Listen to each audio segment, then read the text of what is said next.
Good morning, John. So I'm here with the 12 nearly graduates of the basic training in Warsaw of structural integration after 2 years. Wow. Okay. And they are very enthusiastic about the work and about fascia. Excellent. Good to hear. And I would first like you to, as an experienced practitioner and professor and researcher, what would you, in a 2-minute commencement speech, give them on their way? Well, to tell them what is important, what you think is important in their work. And by the way, I'm going to get out of the way so you can talk to them. They don't understand, most of them don't understand English very well, but we're going to translate everything afterwards. Okay. So that we don't do too much, that it doesn't get interrupted by single sentence translations. Okay. Okay. Right. Okay. Very good. Well, first of all, what I would say is let me congratulate each of you, because completing a structural integration training is more than a qualification. It's a transformation in how you perceive human beings. You now understand the body as a living architecture, an unfolding process, not a mechanical machine, not man as machine. And that shift alone, I think, places you among a very small number of practitioners who work with people rather than parts. So when you meet a client, remember this: fascia does not respond to technique. It responds to relationship. Tissue reorganizes when the person feels safe enough to reorganize. So the most important skill you bring is not your hands, but your presence. Touch is a conversation, and your job is to listen before you speak. And everybody you meet is negotiating their own history, their own protections, their own adaptations, their own hopes. So treat that with reverence, is what I would say to you. Work with the person, not the problem. And if you're quiet enough, the body will always reveal its priorities and the places that it wishes to be left undisturbed. So from my perspective, we don't impose coherence, we create conditions in which coherence can emerge. But I want to speak also about something larger than clinical practice. This education and structural integration doesn't only make you better practitioners, I believe it makes you better human beings. So you've now learned to slow down, to listen deeply, to be present without judgment. And these aren't, merely therapeutic skills. They are foundations of being a caring person in a world that is currently overwhelmed by noise, fragmentation, war and fear. And you now carry something rare. You carry the capacity to cultivate coherence, not just in tissue, but in relationships, in conversations, and so important to me, in communities. So every time you offer someone your full attention, every time you breathe before you react, every time you create safety in a space where none existed, you soften the world. And these small acts matter. So let me offer you 2 daily practices that probably ripple beyond your own treatment room. One, I would say, offer someone your unhurried presence. Even for that short period of time that you're going to be with them. Most people walk through their day unseen. So I believe that presence restores dignity. And then 2, practice 1 act of coherence each day. Soften your breath before a difficult conversation. Choose curiosity over certainty. Move in a way that brings you back into yourself, because coherence is contagious. Never forget that. And then, I suppose, finally, remain humble. Fascia rewards curiosity, not certainty. And you'll make mistakes. And for those mistakes, you will become better. Every client you teach will teach you something new if you allow them. So never underestimate the privilege of structural integration, the work that you're going to be doing. People will come to you with their vulnerabilities, trusting you with their stories, their injuries, their reorganizing, the reorganization or the reorganizing. So honor that trust. And you may think that you're helping them change, but very often what you'll find, it's you who will change. So go forward, have compassion, integrity, and the courage to keep learning. Structural integration is it's not a destination.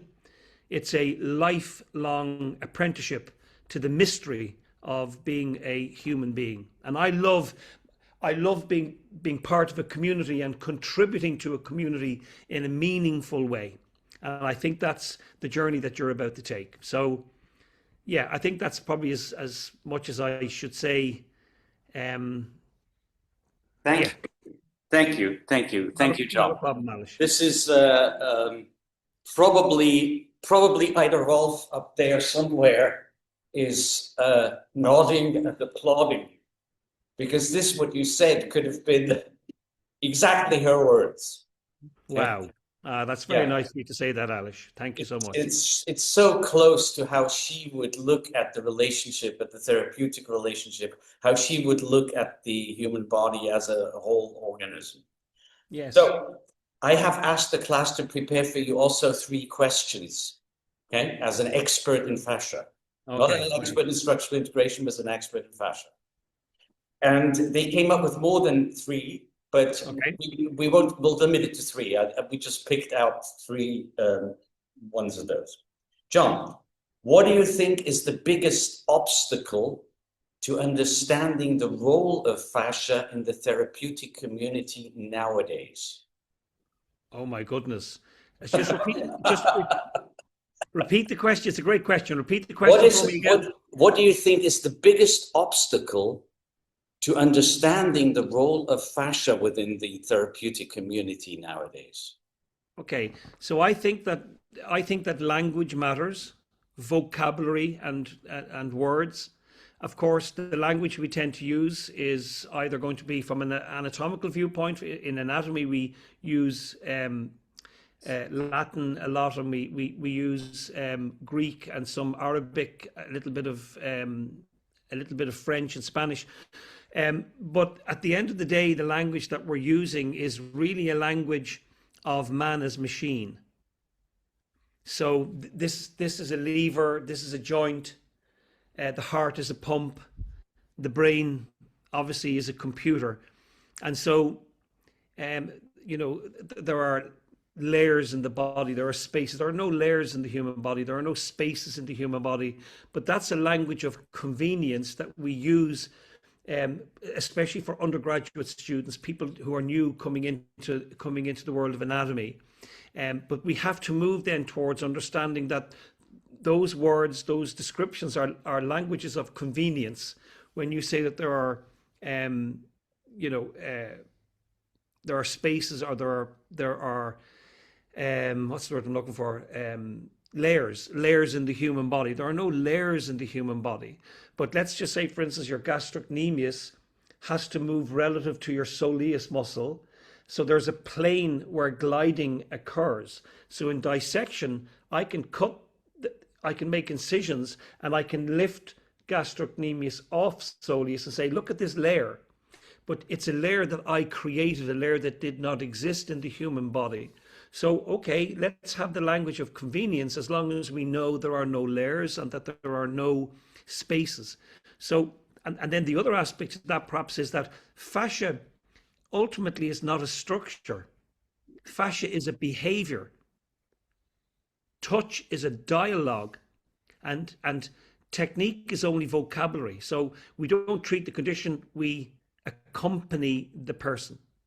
So coherence is not imposed, it's invited. And I think those type of conversations and trying to facilitate, support somebody to understand what that language means requires experience and maturity.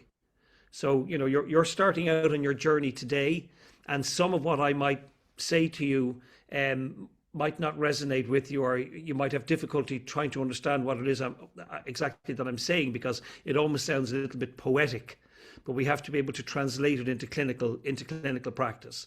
So fascia for me is actually too reductionist a word.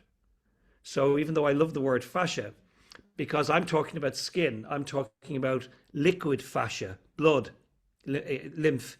I'm talking about the harder fascia, bone. Bone is simply stiffened fascia. Your original connective tissue, let's call it mesenchyme from embryology, and you deposit, specific cells into the mesenchyme, into what we might call fascia. So let's say you deposit liver cells, you get a liver. You deposit muscle cells, you get a muscle. You deposit nerve cells, you get a nerve. But you cannot have a nerve without the fascia. So fascia is the pre-neural state. Fascia on a hierarchical basis for me is the most important connective tissue in the human body. And it has both, we'll say, a structural aspect to it, but also the psychological aspect to it as well. Okay, I'm going to interrupt you there for a moment because what you're about to say leads into the next two questions. Oh, okay. So I think Okay. from what I'm hearing you say, because the next question would be, which aspect of fascia is the most underrated today in the discussion, in your opinion? What aspect of fascia is the most underrated? Okay, so well, first of all, I think that people believe that they have to work hard. They have to, get their elbow and stick their elbow in, and somehow the image of breaking down adhesions, breaking down scars, and that's really not the case. Less is more. A soft, more genteel approach allows you to, identify where the body is holding and stiffening and restricting. And if you have the ability to be able to understand the conversation, then what you can do is you can follow the tissue, in the direction of neutral or release. And this allows for a change in the body. This actually allows for a change in physiology, for a change in metabolism. So the body can actually integrate the work that you're doing in a way that you increase coherence within the body, and the body then has the ability to heal itself, to change those morphological, status that we might call adhesions. You don't have to break them down. You simply have to create an environment and encourage a conversation that allows the body to be able to make those physiological changes so that it will remove those adhesions itself. And it comes down to, I suppose, you asking yourself the question, do you believe the body has the ability to self-heal? And so if that's the case, then you are a facilitator. But one other point I'd make is just, I use what are called fascia convergent zones. So fascia convergent zones. And fascia convergent zones are not points, they're fields of negotiation. These are places where different fascial vectors meet to reconcile tension. And under your hands, they feel like crossroads, subtle, dense, often warmer, sometimes humming with a kind of organized confusion. And when you work there, then distant parts of the body respond. And this isn't magic, it's geometry. You're tapping into the body's internal tensegral junction boxes, and you can learn to recognize those junctions, and the whole map changes. So, excellent. Thank you. Was it okay to interrupt? Oh, yes, of course. Yeah, absolutely. So, that's the last one. Given this situation of a human being and the fascial body having all aspects of the human being incorporated in that,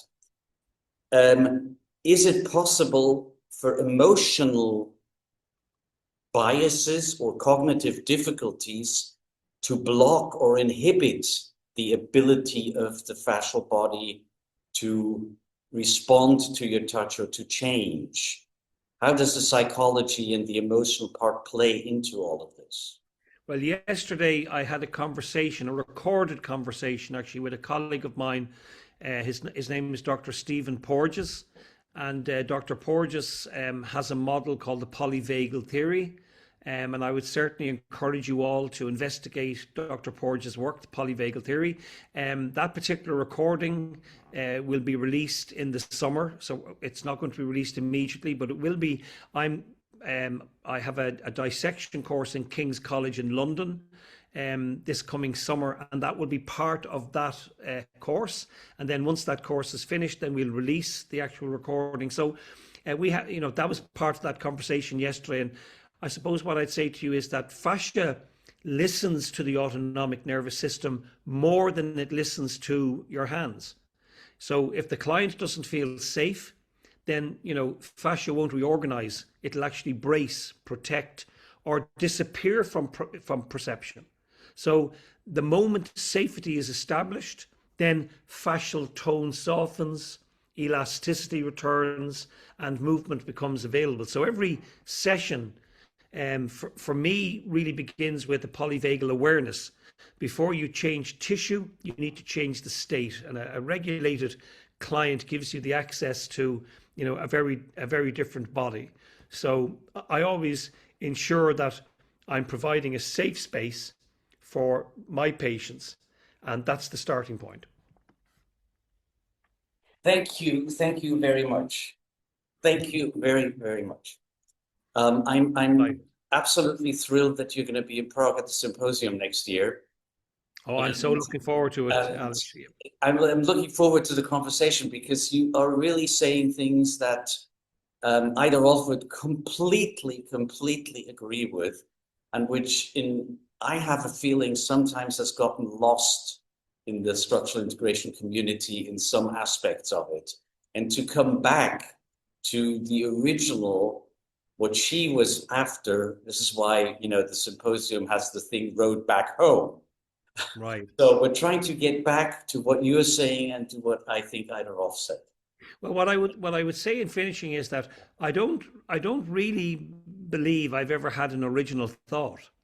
I sometimes think I've had an original thought, but I was very invested in reading the works of Ida Rolf, and others, and that's really the truth. I think I stand on the shoulders of those who have gone before us, some amazing pioneers in the manual therapy world that I've had the privilege of being able to meet and study with, and so I've always got to check myself to say that what I'm saying to you, don't think of me as being some smarty pants, clever clogs guy. I'm really not. I'm a regular, ordinary person, but I'm very lucky in that the language and vocabulary that I have, I think, is a language and vocabulary that was gifted to me from those pioneers that have gone before us. And like you, Alice, I think what we're trying to do is we're trying to honor them. We're trying to honor their original message, which I think it's like Andrew Taylor Still. I often speak with the osteopathic world and say, I think Andrew Taylor Still would be turning in his grave if he knew what half of the osteopaths are doing, because many of them are looking for medical recognition. And that is not what Andrew Taylor Still wanted. He wanted to, it's a word that doesn't rest well with some people, but he wanted to offer an alternative to what the medical profession were doing. And so, we do have osteopaths that practice his original work, but we have others who don't. And that causes confusion. And I think that's true throughout manual therapy. So for me, this is plenty to think about for the next couple of weeks.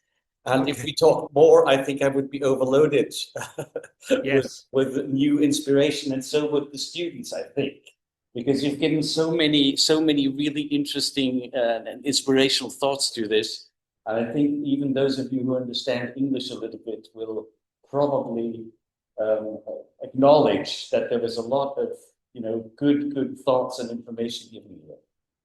So I'm going to leave the last words to the class.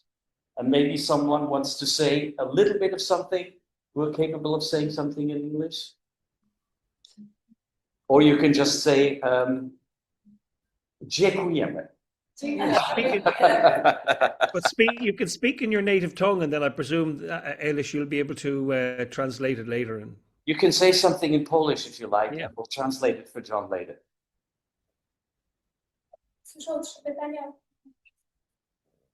Okay.